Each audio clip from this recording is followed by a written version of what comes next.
मैं आपसे रिक्वेस्ट करती हूँ कि अगर आप हमारे चैनल पे नए हैं तो कृपया हमारे चैनल को सब्सक्राइब करें, बेल आइकन को, ताकि जो भी वीडियो हम अपलोड करें उसका नोटिफिकेशन आपके पास समय से पहुंचे। आज हम आपको पढ़ाने वाले हैं पास्ट परफेक्ट टेंस, जिसका अर्थ होता है बाबू पूर्ण भूतकाल। यानी पास्ट टेंस में कोई भी कार्य पूर्ण रूप से समाप्त हो गया हो उसे ही हम पास्ट परफेक्ट टेंस कहते हैं। ओके, मैंने पिछले वीडियो में आपको पहचान नंबर 1 बताया था। जिस हिंदी वाक्य के क्रिया के अंत में, यानी पास्ट परफेक्ट टेंस का पहचान बता रहा हूं बाबू, जिस हिंदी वाक्य के क्रिया के अंत में चुका था, चुकी थी, चुके थे इत्यादि शब्द आता है उसे हम पास्ट परफेक्ट टेंस कहते हैं। ओके, ध्यान देंगे। अब यहां पे पढ़ेंगे आप पास्ट परफेक्ट टेंस पूर्ण भूतकाल में पहचान नंबर 2। पहचान नंबर 2 यानी इसके जो आप सिर्फ चुका था, चुकी थी, चुके थे, यानी जो आप पिछला वीडियो जो पढ़े हैं उसमें सिर्फ एक कार्यों का होना पाया जा रहा था। अब यहां पे 2 कार्यों का होना पाया जाएगा। तो उसके लिए देखते हैं रूल क्या है और पहचान क्या है। पहचान देखेंगे बाबू, ऐसे वाक्यों में 2 कार्यों का होना पाया जाता है जबकि एक कार्य पूर्ण रूप से पहले समाप्त होता है तथा एक कार्य बाद में समाप्त होता है। समझ में आ रहा है कि नहीं? जैसे जहां पे 2 कार्यों का होना पाया जा रहा है, किस टेंस में? पास्ट परफेक्ट टेंस में। समझ में आ रहा है कि नहीं? तो वहां पे एक कार्य आपका पहले समाप्त होगा और एक कार्य आपका बाद में क्या होगा? समाप्त होगा। ध्यान देंगे, जो कार्य पहले समाप्त होता है उसे हम पास्ट परफेक्ट टेंस के नियम के अनुसार लिखते हैं तथा जो कार्य बाद में समाप्त होता है उसे हम पास्ट इंडेफिनिट टेंस के नियम के अनुसार क्या करते हैं बाबू? लिखते हैं। मेरी बातें समझ में आ रही है कि नहीं? यानी पास्ट परफेक्ट टेंस पहचान नंबर 2, ऐसे वाक्यों में 2 कार्यों का होना पाया जाता है। समझ में आ रहा है कि नहीं? ऐसे वाक्यों में 2 कार्यों का होना पाया जाता है जबकि एक कार्य पूर्ण रूप से पहले समाप्त हो जाता है और एक कार्य पूर्ण रूप से बाद में क्या होता है बाबू? समाप्त होता है। तो जो कार्य पहले समाप्त होगा, समझ में आ रहा ना, यानी जो कार्य पहले समाप्त होता है उसे हम पास्ट परफेक्ट टेंस के नियम के अनुसार लिखते हैं, यानी इसके अनुसार लिखेंगे। समझ में आ रहा ना? और जो कार्य बाद में समाप्त होगा उसे हम पास्ट इंडेफिनिट टेंस के नियम के अनुसार लिखेंगे। ओके, तो ध्यान देंगे बाबू, इसमें 2 भाग होता है। एक होता है बिफोर, पहले, और एक होता है आफ्टर, बाद। तो आज हम सिर्फ पढ़ेंगे बिफोर यानी पहले का जो रूल है इसके अनुसार पढ़ेंगे कि अगर बिफोर यानी पहले आ रहा है तो किस प्रकार से हम किस प्रकार से इसका नियम होगा। समझ में आ रहा है कि नहीं? हिंदी से इंग्लिश में क्या करने के लिए? ट्रांसलेट करने के लिए। तो चलिए इसमें पढ़ते हैं। सबसे पहले अफर्मेटिव सेंटेंस, सकारात्मक वाक्य। और अगर जैसे जो 2 कार्य हैं उसके बीच में अगर क्या दिया हो? पहले दिया हो, तो उसके लिए रूल क्या होगा? ध्यान देंगे बाबू, रूल है आपका, सबसे पहले आपको सब्जेक्ट लिखना है, उसके बाद से हेड लिखना है, उसके बाद से वर्ब का थर्ड फॉर्म लिखना है, उसके बाद से आपको ऑब्जेक्ट लिखना है और उसके बाद से अदर्स लिखना है और उसके बाद से अगर पहले दिया है तो पहले का अंग्रेजी क्या हो जाएगा बाबू? बिफोर हो जाएगा। समझ में आ रहा ना? ये जो रूल आप देख रहे हैं ना, यह पास्ट परफेक्ट टेंस का रूल है। यह किस टेंस का रूल है? पास्ट परफेक्ट टेंस का रूल है। ठीक है, उसके बाद से ध्यान देंगे, जब बिफोर हो गया उसके बाद से आपको सब्जेक्ट लिखना है, वर्ब का सेकंड फॉर्म लिखना है, ऑब्जेक्ट लिखना है, अदर्स लिखना है। ये आपका पास्ट इंडेफिनिट टेंस के सिंपल सेंटेंस का रूल है। समझ में आ रहा है कि नहीं? यानी हम ये कह सकते हैं पास्ट इंडेफिनिट टेंस का यह रूल है। आप अफर्मेटिव सेंटेंस पढ़ रहे हैं तो यहां पे सब्जेक्ट प्लस वर्ब में second form plus object plus others हो गया और यहां पे subject plus had plus verb में third form plus object plus others, उसके बाद से बिफोर और उसके बाद से सब्जेक्ट प्लस वर्ब में second form plus object plus others हो गया। समझ में आ रहा है कि नहीं?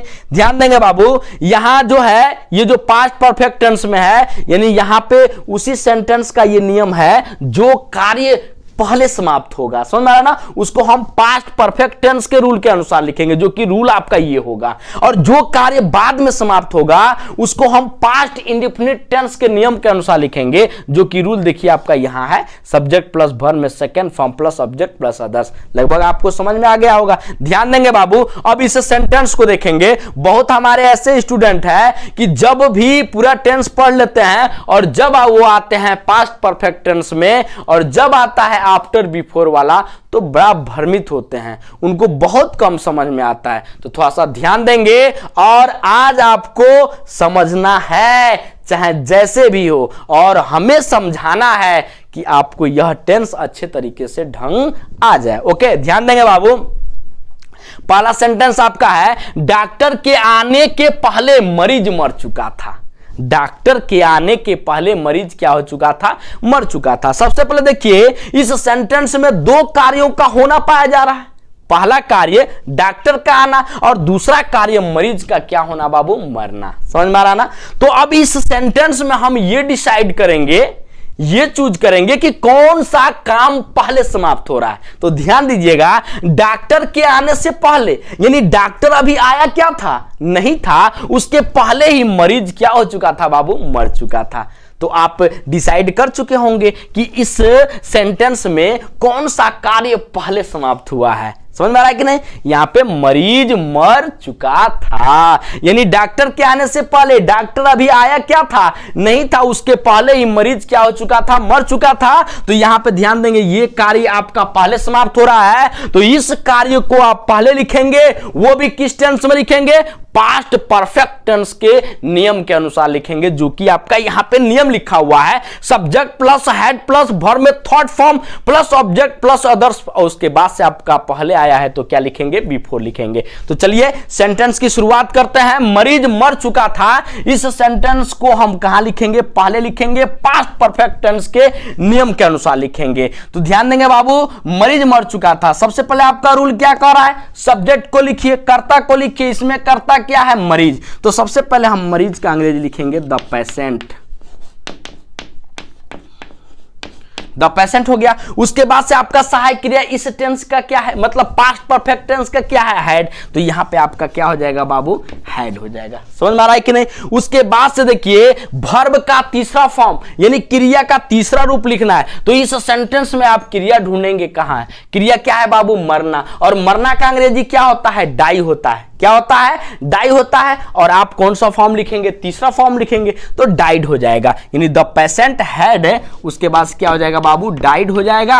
और उसके बाद से ध्यान देंगे ऑब्जेक्ट और अदर्स लिखना है, जो कि इसमें है नहीं। अब हम पहुंच गए कहां पे? बिफोर के पास, क्योंकि पहले दिया है तो यहां पे हम क्या लिखेंगे बाबू? बिफोर लिखेंगे। तो यहां पे आपका हो जाएगा BEFORE, बिफोर हो गया। उसके बाद से ध्यान देंगे, अब आपका रूल क्या कह रहा है? आप सब्जेक्ट को लिखिए, यानी जो कार्य बाद में समाप्त हुआ है उसको हमें पास्ट इंडेफिनिट टेंस के रूल के अनुसार लिखना है। जबकि रूल आप देख सकते हैं बाबू, सब्जेक्ट प्लस वर्ब में second form plus object plus other. तो सबसे पहले आपको सब्जेक्ट यानी कर्ता को लिखना है। अब कर्ता देखिए इस सेंटेंस में क्या है बाबू? डॉक्टर। तो यहां पे क्या हो जाएगा? द हो जाएगा। और उसके बाद से क्या लिखेंगे बाबू? डॉक्टर लिखेंगे। और उसके बाद से देखिए यहां पे क्या दिया है बाबू? आना दिया है। तो यहां पे रूल क्या है? वर्ब का सेकंड फॉर्म लिखना है, यानी क्रिया का दूसरा रूप लिखना है। समझ में आ रहा है ना? तो देखिए इस सेंटेंस में क्रिया क्या है बाबू? आना। और आना का अंग्रेजी क्या होता है? कम होता है। और कम का सेकंड फॉर्म क्या होता है बाबू? केम होता है। तो यहां पे आपका क्या हो जाएगा? केम हो जाएगा। उसके बाद से फुल स्टॉप का प्रयोग करेंगे। ओके, ध्यान देंगे। अगला सेंटेंस, घंटी बजने के पहले मैं विद्यालय पहुंच चुका था। यहां पे भी देखिए इस सेंटेंस में भी दो कार्यों का होना पाया जा रहा है। एक कार्य पहले समाप्त हो रहा है और एक कार्य बाद में समाप्त हो रहा है। समझ में आ रहा है कि नहीं? तो सबसे पहले हम चूज ये करेंगे कि कौन सा काम पहले समाप्त हो रहा है, क्योंकि हमें पास्ट परफेक्ट टेंस के नियम के अनुसार लिखना है। ध्यान देंगे बाबू, घंटी बजने के पहले यानी घंटी अभी बजी क्या थी? नहीं थी। उसके पहले ही मैं विद्यालय क्या कर चुका था? पहुंच चुका था। तो आप ये बताइए इस दोनों कार्यों में सबसे पहले कार्य कौन समाप्त हो रहा है? मैं विद्यालय पहुंच चुका था। समझ में आ रहा है कि नहीं? मैं विद्यालय पहुंच चुका था। तो इस सेंटेंस को हम पास्ट परफेक्ट टेंस के नियम के अनुसार पहले लिखेंगे। तो ये बताइए सबसे पहले हमारा रूल क्या कह रहा है बाबू? सब्जेक्ट को लिखिए। सब्जेक्ट इसमें क्या है? मैं। ये बताइए मैं का अंग्रेजी क्या होगा बाबू? आई होगा। क्या हो जाएगा? आई हो जाएगा। उसके बाद से सहायक क्रिया क्या यूज करेंगे बाबू? हैड यूज यूज करेंगे तो यहां पे आपका क्या हो जाएगा बाबू, हैड हो जाएगा। उसके बाद से वर्ब का तीसरा फॉर्म यानी क्रिया का तीसरा रूप लिखना है। इस सेंटेंस में बताइए क्रिया क्या है बाबू, पहुंचना, और पहुंचना का अंग्रेजी क्या होता है, रिच्ड, यानी REACH, रिच होता है। जब हम थर्ड फॉर्म यूज करेंगे यहां पे तो आपका क्या हो जाएगा बाबू, रिच्ड हो जाएगा। उसके बाद से आपका रूल क्या कह रहा है, ऑब्जेक्ट को लिखिए अर्थात कर्म को लिखिए। पहुंच चुका था, कहां पहुंच चुका था बाबू, विद्यालय। विद्यालय का अंग्रेजी क्या होता है बाबू, यानी स्कूल होता है, यानी आई हैड रिच्ड स्कूल हो गया। उसके बाद से आपका क्या दिया है, अदर्स दिया है, और उसके बाद से दिया है बिफोर, तो इसमें अदर्स है नहीं। उसके बाद से हम पहुंचेंगे बिफोर के पास, क्योंकि पहले दिया है तो पहले का अंग्रेजी क्या हो जाएगा बाबू, बिफोर हो जाएगा। तो यहां पे आपका क्या हो जाएगा, बिफोर हो गया। उसके बाद से आपका रूल क्या कर रहा है, सब्जेक्ट को लिखिए, कर्ता को लिखिए। समझ में आ रहा है कि नहीं। अब जो कार्य बाद में समाप्त हुआ है उसको अब हम लिखना शुरू करेंगे, वो भी किस टेंस में लिखेंगे, पास्ट इंडेफिनिट टेंस में लिखेंगे, और वो भी पास्ट इंडेफिनिट टेंस के सिंपल सेंटेंस अर्थात अफर्मेटिव सेंटेंस में आपको लिखना है। ठीक है, तो सबसे पहले यहां पे क्या देखेंगे, सब्जेक्ट यानी कर्ता देखेंगे। कर्ता यहां पे क्या है बाबू, घंटी, और घंटी का अंग्रेजी क्या होता है, बेल होता है। तो यहां पे आपका द हो जाएगा। उसके बाद से आप क्या लिखेंगे बाबू, बेल लिखेंगे। और देखिए यहां पे वर्ब का दूसरा रूप लिखना है, यानी क्रिया का दूसरा रूप लिखना है। तो यहां सबसे पहले देखेंगे कि क्रिया इसमें क्या है, तो बजना। बजना का अंग्रेजी क्या होता है बाबू, रिंग होता है, मतलब बजाना, घंटी बजने, तो बजने का अंग्रेजी क्या होगा, रिंग होगा। और रिंग का सेकंड फॉर्म क्या होगा बाबू, रेंग, RANG, रेंग हो जाएगा। उसके बाद से फुल स्टॉप हो जाएगा। समझ में आ रहा ना, ओके। अगला सेंटेंस देखेंगे, तुम्हारे आने के पहले वह एक गीत गा चुका था। यह भी बेहद आसान है। इस सेंटेंस में भी देखिए बाबू दो कार्यों का होना पाया जा रहा है। एक कार्य पहले समाप्त हो रहा है, एक कार्य बाद में समाप्त हो रहा है। तो जो कार्य पहले समाप्त होगा उसको पास्ट परफेक्ट टेंस के नियम के अनुसार लिखेंगे, जो काम बाद में समाप्त होगा उसको हम पास्ट इंडेफिनिट टेंस के अफर्मेटिव सेंटेंस में लिखेंगे या पास्ट इंडेफिनिट टेंस के नियम के अनुसार लिखेंगे। समझ में आ रहा ना। सबसे पहले यहां पे दो कार्य हो रहा है, तो इसमें हम ये देखेंगे कि पहले कौन काम समाप्त हो रहा है, पहले कौन सा कार्य क्या हो रहा है, समाप्त हो रहा है। तो देखेंगे बाबू, तुम्हारे आने के पहले यानी तुम अभी आए क्या थे, नहीं थे, उसके पहले ही वह एक गीत क्या कर चुका था, गा चुका था। तो आपको समझ में आ गया होगा कि यह काम पहले समाप्त हो रहा है, वह एक गीत क्या कर चुका था, गा चुका था। तो पहले देखिए रूल के अनुसार, सबसे पहले आपका रूल क्या कर रहा बाबू, सब्जेक्ट को लिखिए, कर्ता को लिखिए। इस सेंटेंस में बताइए कर्ता क्या है बाबू, वह है, तो वह का अंग्रेजी क्या हो जाएगा बाबू, ही हो जाएगा।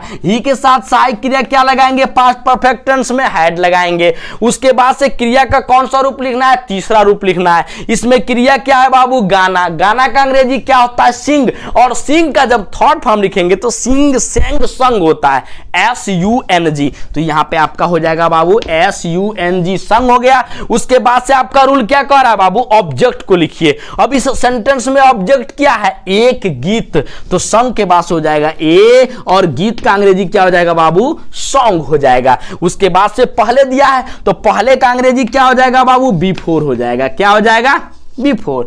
उसके बाद से देखिए जो कार्य बाद में समाप्त हुआ है, यानी तुम्हारा आना ये बाद में समाप्त हुआ है ना, तो इस सेंटेंस को हम पास्ट इंडेफिनिट टेंस के नियम के अनुसार लिखेंगे। जबकि आप नियम देख सकते हैं, सबसे पहले सब्जेक्ट को लिखना है, वर्ब के सेकंड फॉर्म को लिखना है, ऑब्जेक्ट को लिखना है, उसके बाद से अदर्स को लिखना है। ओके, तो ध्यान देंगे बाबू, सबसे पहले सब्जेक्ट, सब्जेक्ट यहां पे क्या है बाबू, तुम्हारे, और तुम्हारे का अंग्रेजी यहां पे क्या होगा बाबू, यू होगा। उसके बाद से क्रिया का सेकेंड फॉर्म देखो लिखना है, क्रिया का कौन सा फॉर्म लिखना है, सेकेंड फॉर्म। तो क्रिया इस सेंटेंस में क्या है बाबू, आना।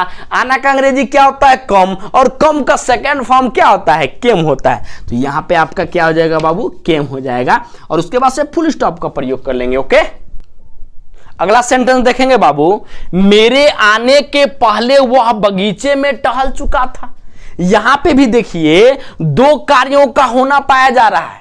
एक कार्य पहले समाप्त हो रहा है, एक कार्य बाद में समाप्त हो रहा है, तो आपको मालूम है ना कि जो कार्य पहले समाप्त होगा उसे हम पास्ट परफेक्ट टेंस के रूल के अनुसार लिखेंगे, और जो कार्य बाद में समाप्त होगा उसे हम पास्ट इंडेफिनिट टेंस के नियम के अनुसार लिखेंगे, रूल के अनुसार लिखेंगे। समझ में आ रहा है ना? तो यहां पे सबसे पहले देखिए कि यह तय करना है सबसे पहले कि कौन सा कार्य पहले समाप्त हुआ है। ओके, तो ध्यान देंगे बाबू, मेरे आने के पहले, यानी मैं अभी आया क्या था, नहीं था, उसके पहले ही वह बगीचे में क्या कर चुका था, टहल चुका था। तो ये जो है आपका वह बगीचे में टहल चुका था, इस सेंटेंस में यह कार्य पहले क्या हो रहा है, समाप्त हो रहा है। तो जो कार्य पहले समाप्त होगा उसे हम पास्ट परफेक्ट टेंस के नियम के अनुसार लिखेंगे, यानी सबसे पहले सब्जेक्ट, हैड, वर्ब में थॉट फॉर्म, ऑब्जेक्ट और अदर्स,